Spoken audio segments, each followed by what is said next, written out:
Hello, and thanks for tuning in today. This is Joe Davis with GotBaseballCards.com. Here today, we're shining the spotlight on my good friend, Geoff Wilson. Geoff, it's great to have you today. Yeah, great to be here. Thanks, Joe.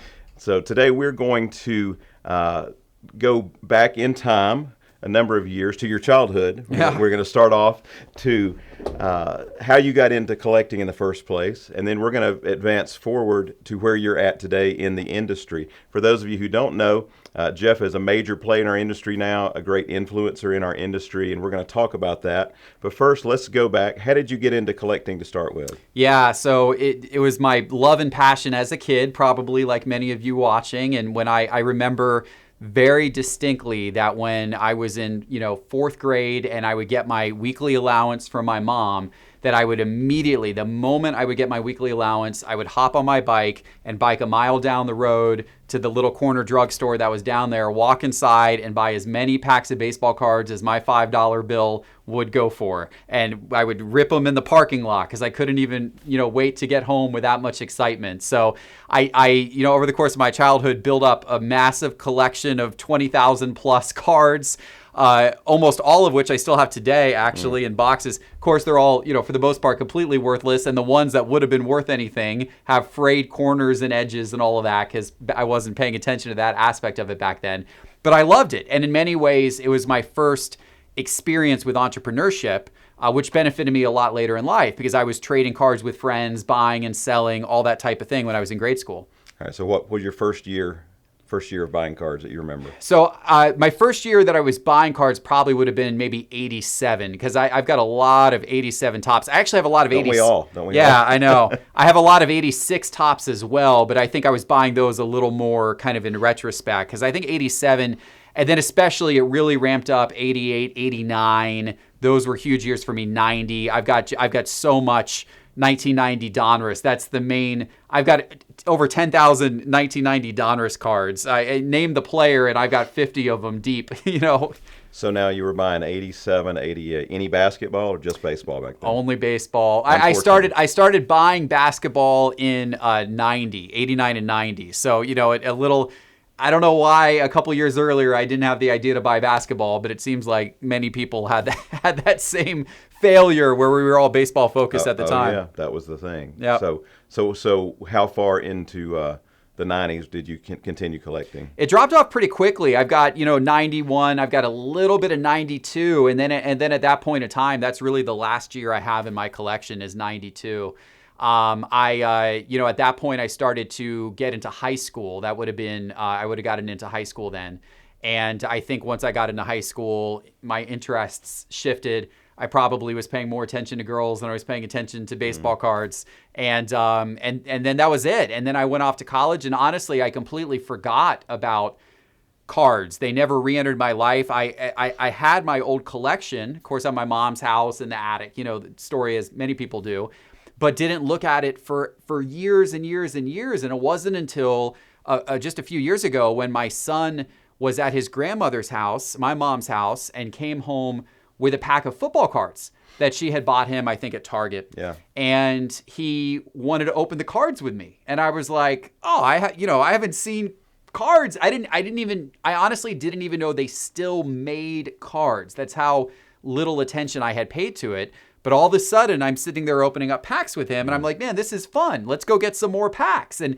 that just started to bring it all back for me again. This was what, 2019? This would have been 2018. Yeah, Okay. This would have been 2018 that I started to get back into it. Okay. And at first it was just like occasional, just buying, packs at Walmart and Target, like nothing, Right. Nothing significant. But then as we got into 2019, I got into it a lot more heavily. It was that I started really researching the card market because what I started to see was the business potential and the investment potential that sports cards had. Here was this huge market still, even in 2018 and 2019, it was big. It's of course a lot bigger today, but It was even big then. Sure. It was a big, very quickly growing market that I felt was lacking in terms of like data, analytics, understanding of what was going on in the marketplace, content. There were a lot of ways that it could be better. And so I immediately just said, there's a lot of opportunity here to do some cool projects within the hobby to make everything better. So share with our viewers your background before you jumped into the sports card industry, your experiences in other fields, which have then lent itself to what you're doing in the hobby today. Yeah, so I'm kind of a serial entrepreneur. I've started a number of different companies. In fact, Sports Card Investor, which is what I'm doing now, we'll talk more about that. This is my 13th or 14th company that I've started over the years. Some have been really successful and are still going on today. Some were complete failures, and but that's how it goes when you're an entrepreneur.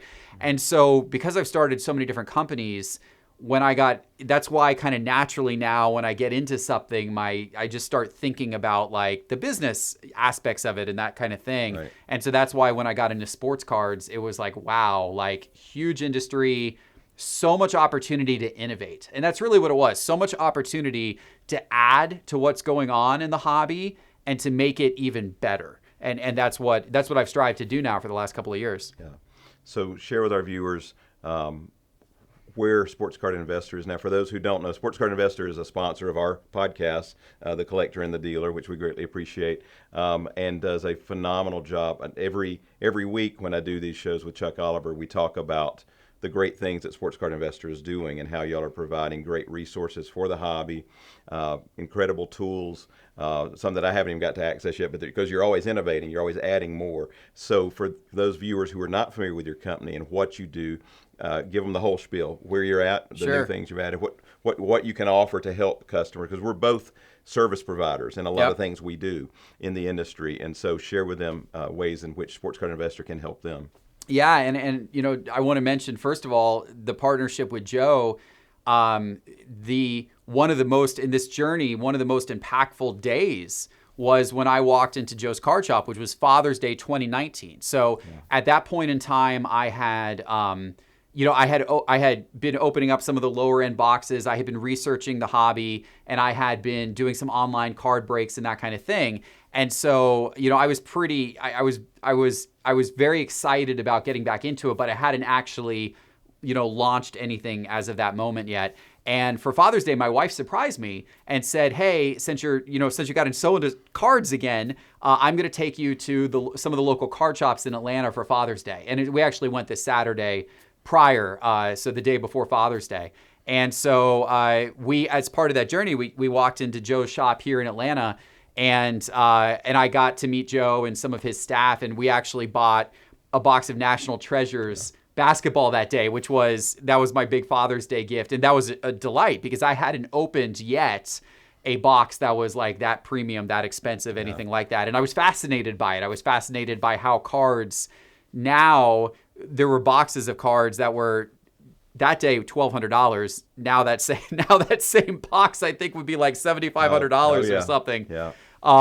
And because that was the Luka Trae Young, so yes, $1,200. But I was fascinated. How could a box be $1,200?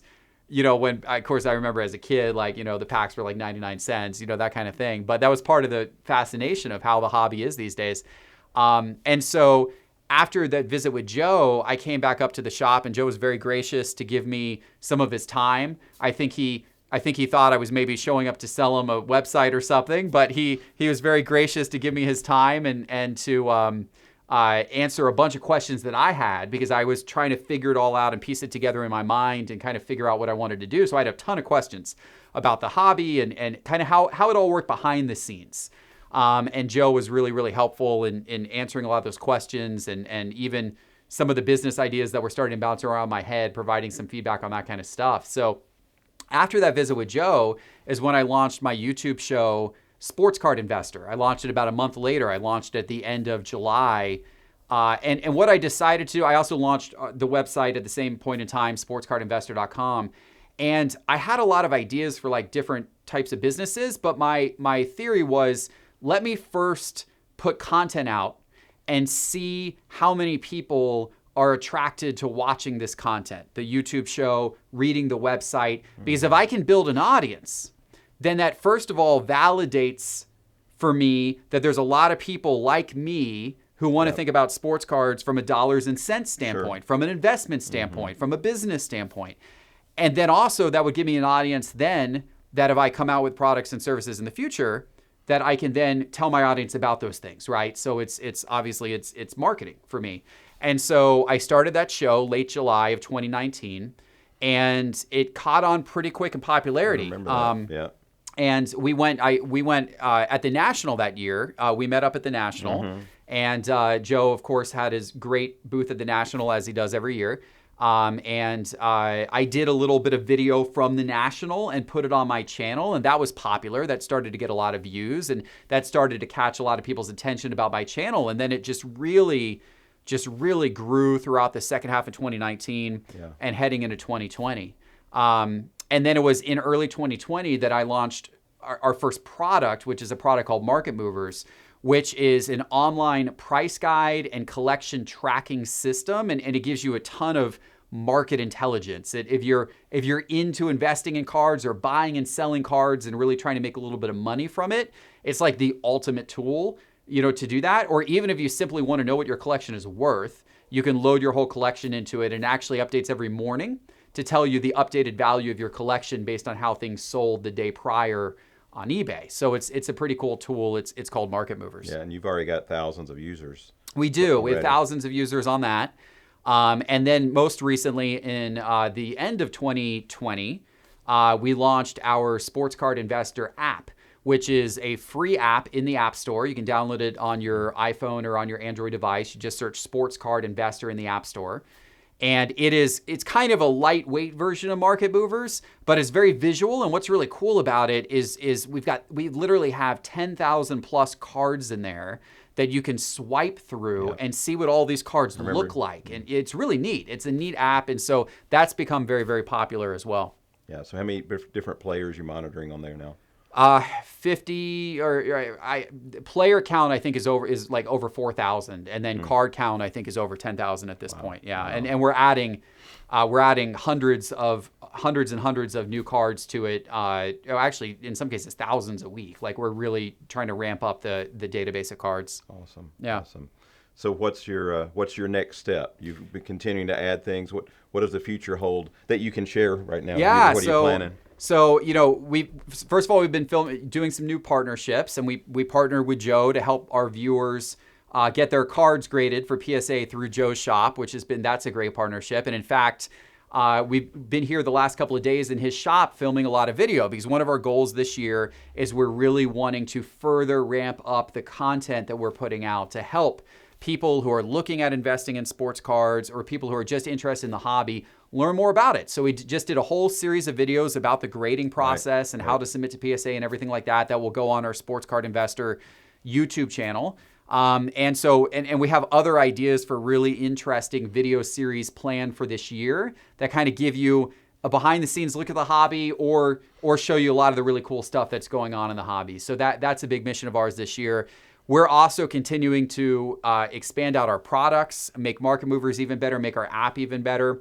We've got a couple of new apps that we're going to be coming out with later this year, and I can't give all the details today, but of course, if you follow Sports Card Investor on YouTube, we'll be talking about that when they get ready. But we've got just lots of good stuff in the works that's all aimed at allowing people to enjoy the hobby more and allowing people to understand the metrics behind the hobby so that they can understand perhaps how they can make some money by whether you're flipping cards or whether you're looking at cards from a long-term investment standpoint. We aim to give people the data and the analytics that can help them make successful decisions. Okay.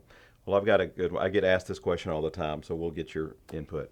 How in the world during a global pandemic did our hobby experience its biggest year ever? It's wild, isn't it? And the heat. Well, so first of all, the hobby was probably on pace to experience its biggest year ever before the pandemic, right? So there was already incredible heat and interest, and January, February, March were really good months for the hobby. Yeah. Now, when the pandemic hit, everything did grind to a halt for a couple of weeks. But it was really only a couple of weeks where things kind of, everyone was kind of getting their feet under them and they were like, what's going on? And then all of a sudden the hobby came roaring back in April, May, June, July, August, biggest months ever, and obviously you experienced that on the front line of your store it here. It was like the fourth quarter every month, over and over. It just it was peak season month after month after month, and it hasn't stopped.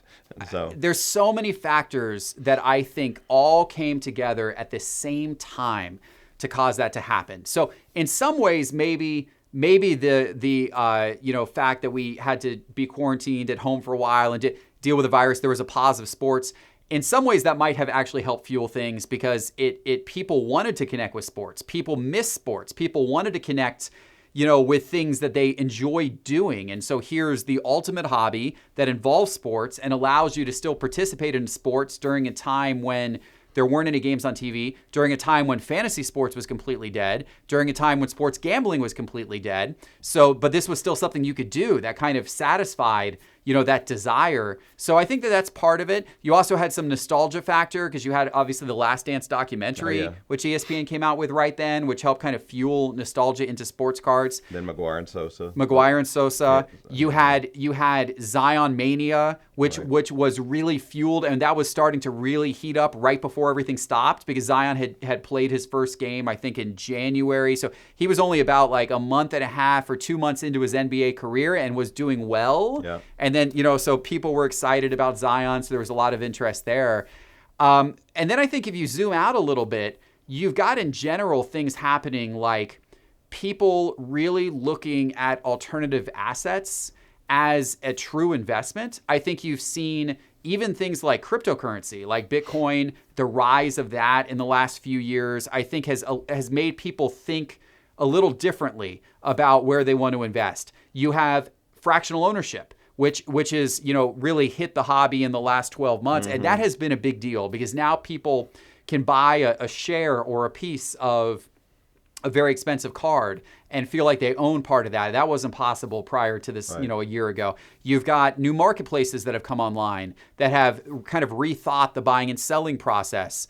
And so there's a lot of like really interesting different things that have all kind of come together at one time. Yep. And I just think it was the right moment. For all of those reasons, it was the right moment. Yeah, because it wasn't just a boom in our country. I mean, I know you deal with people internationally. I mean, what are you seeing from overseas, the demand, the growth in the overseas market, the international market? Yeah. What are you seeing there? A lot of interest. We have viewers, although the vast majority of our viewers are in the U.S., and Canada. We've got a healthy number in Canada. We do get viewers from all over the world. There's a pretty strong contingent in Australia. That's a big area for the hobby. Okay. And then we've got some in Asia. We've got some in Europe.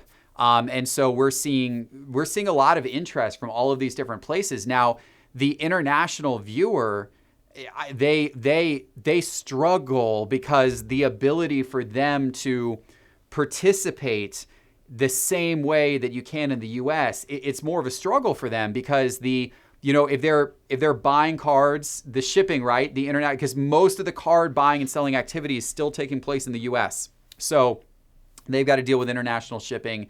They've got to deal with grading's much more difficult for them. They got the tariffs, all that kind of thing. Yeah. Although I think what that is causing is people to innovate on how they can better serve international customers because the demand's there. And I know that's something you've been doing with your grading service. Yes, Joe works with his international customers who have ComC accounts by allowing him to kind of ship from ComC to Joe, and Joe will help him get graded, put it back in ComC. Right. And so stuff like that I think is really going to further help fuel that international market. Right. So I know a lot of our viewers, they want to know what's next, what's the next innovation, or what's the next sport to take off, or what's going to soften or what's not going to soften. We talked about grading a little bit. What's your opinion on the graded market? I know we have another major player coming in, with CGC Comic now going to be starting to do cards. And of course, there's still the complaints out there all the time about how slow everybody is. I mean, it's like every company that starts to trend, SGC started to trend, then they got overwhelmed. And Beckett's overwhelmed, and PSA is overwhelmed. And so now you got that new hybrid grading too that just popped up. And yeah. So what do you see for what's your forecast for the industry? I mean, I know you're seeing more and more people pouring into the industry. Of course, we're seeing more and more coming into the graded side of things. what do you? Of course, we've just had the sale of PSA go through as we that the ownership's going to be changing hands soon. So how do you think all those things are going to impact going forward? Well, right now PSA is obviously king when it comes to card values, right? And that lead, the lead that PSA has had over BGS or SGC in terms of card values seems to only be increasing. So I think PSA will remain king as long as they can really improve their turnaround time, because that's where they can get disrupted. And I think you're going to have computer vision, computer grading come into the fold more. In fact, that new hybrid grading company claims that they're actually doing all of their grading via a computer grading system. So, and I know there's some other startups that have been working on computer grading technology. So PSA needs to be able to implement that type of thing into their process so that they can reduce their turnaround times, or they could at some point get disrupted by one of these companies that's just able to do it much faster. But as long as PSA continues to innovate, which I assume they will, especially with new ownership coming in, then I think PSA is just going to continue to remain king, because it has so much, just so much more value and history in the marketplace. Yeah. All right. So what is there an untapped corner of the industry that hasn't taken off yet?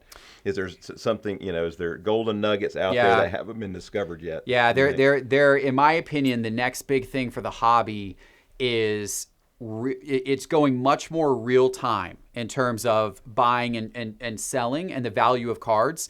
There's going to be a collision between fractional ownership and the ability to quickly flip in and out of lower dollar cards. Right now, fractional ownership is mainly focused on the really high-end cards, a $100,000 card, a $1 million card that they'll divide up between a lot of people. Yeah. I think, and I know that there's in fact a startup working on this right now called Dibs that I've invested in, that I'm a big fan of, and they're launching soon. And as soon as they do, we're going to have promotions for them on our Sports Card Investor channel. But what the concept that they're taking is the fractional ownership concept, but they're applying it to cards that are more attainable every day.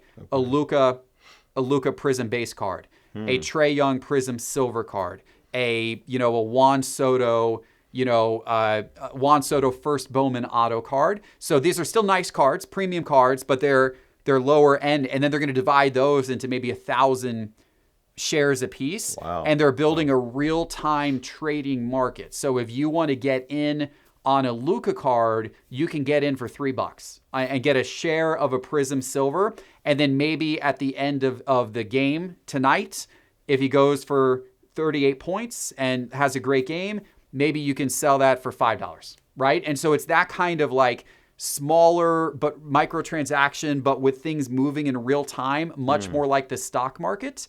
I think that's where, especially ultra modern, is going to go. And I think that that's what's really going to fuel things forward. So I'm really excited about that. And of course, from a data standpoint, which is what I do, it's great, because the more real-time things become, the more frictionless the buying and selling process becomes, the better. So I'm really excited about that. We're great. We're partners with eBay. eBay is also making a lot of really wonderful advancements when it comes to the new shipping innovations. All that stuff, shipping innovation, and Joe's big partners with eBay as well. And eBay's leadership team seems to be very, very proactive about wanting to make the buying and selling experience on eBay better. So I think that's also going to be a great thing for the hobby. It's going to continue to fuel things forward. So I'm really optimistic about what's ahead. Yeah. Now, I think one of the biggest shifts we've seen over the last year has been, really I guess the last 2 years, has been the rise of basketball, and then soccer growing to is really outpacing baseball.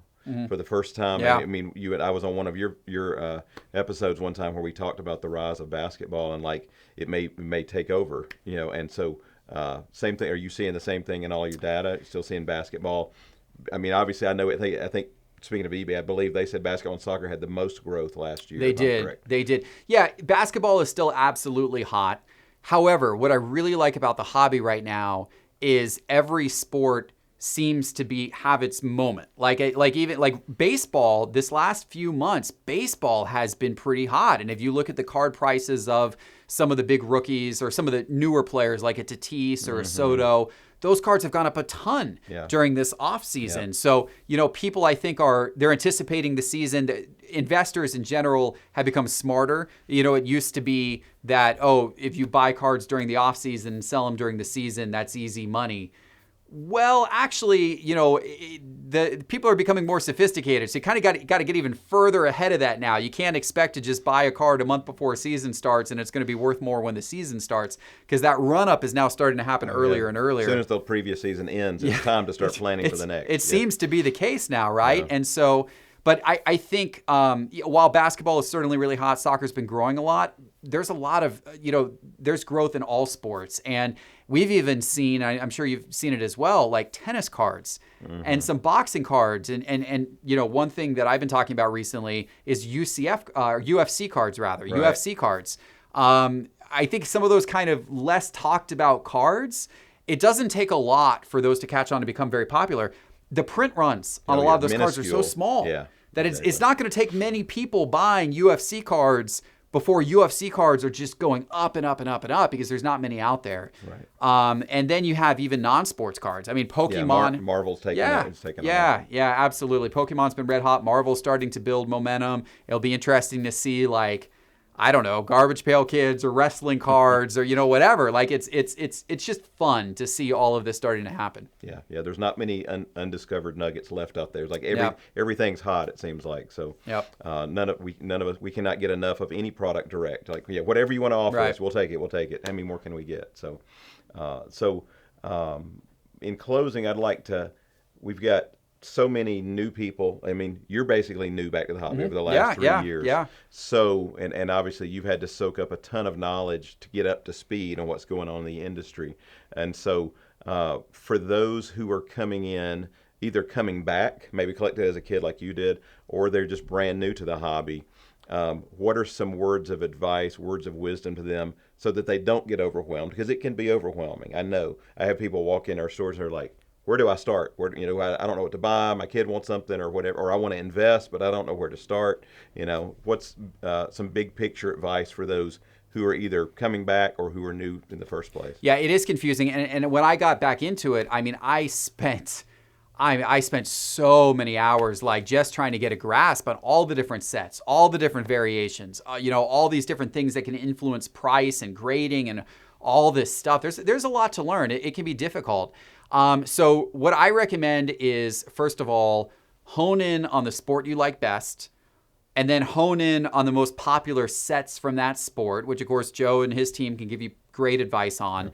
And then hone in on the players, who you think are going to do best or that you want to collect yourself the most. Make your world smaller, right? Because that's the thing. You're just gonna be overwhelmed by every set and variation and everything. So I think the smaller you can make your focus, you can learn. Like, let's say you're into basketball, you want to really kind of chase this year's rookies, or last year's rookies, and there's certain rookies you favor, whatnot. I mean, you could start Prism Basketball is the set that's kind of the most aspired after for your everyday collector and investor. So you could start just focusing on Prism Basketball from the last 2 years. You could learn the different variations. You could look at the pricing history of those variations and focus just there and start there. Because that way, and then you can expand out over time and incorporate some of the other sets and incorporate some of the other sports and some of the other years and all that kind of stuff. And you'll learn it as you go.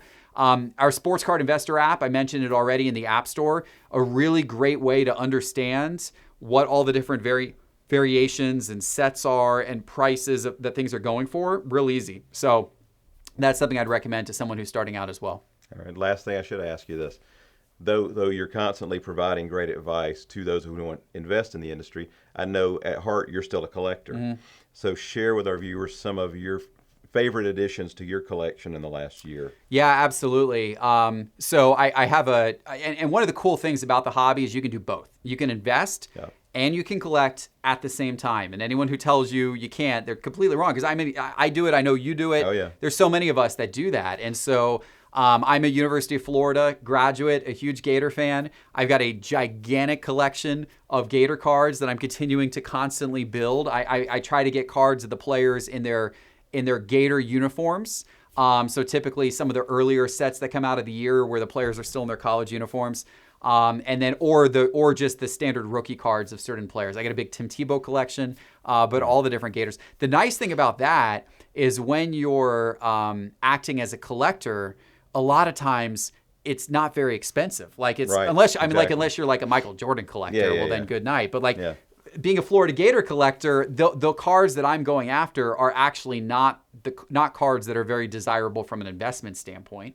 So it makes it easy to $3 here, $5 here, $1 here, $7 here, and you can start to build out a really nice collection that's very impressive. Yeah.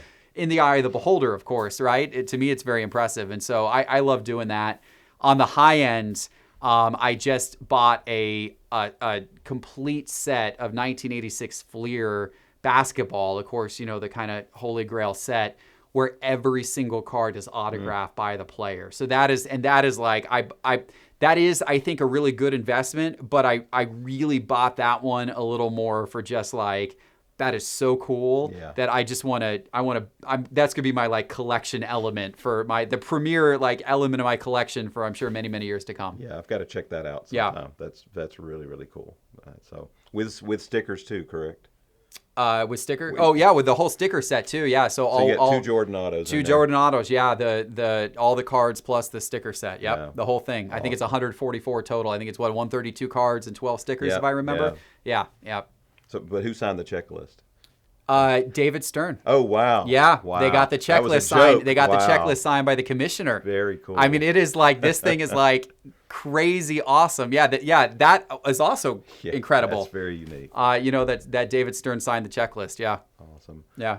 Well, Geoff, so really appreciate you coming today to share with our viewers. And guys, if you're watching today, I highly recommend. I cannot recommend anyone higher in the industry. Fantastic tools over at sportscardinvestor.com. Check out their videos, their website. So much great content and plenty more to come. How many videos you putting out weekly now? Roughly? Every single week, 3 videos a week. We've never missed that number. We're very, very consistent. Tuesdays, Thursdays, Sundays. There's always a new video out. And then some weeks we'll put out some extra videos, bonus videos, or some videos on our Instagram. We're Sports Card Investor on Instagram. Yeah, awesome. So again, thanks so much for being here. We will have you on again in the near future. And thank you, Joe. Got Baseball Cards has been such a wonderful partner, and really a lot of the success we've had at Sports Card Investor wouldn't have been possible if it wasn't for some of Joe's guidance and support in the early days. So it's wonderful to be here. I appreciate it. Yeah, glad we can help. So thanks again for watching, everyone, and we'll see you next time here at GotBaseballCards.com. Thanks.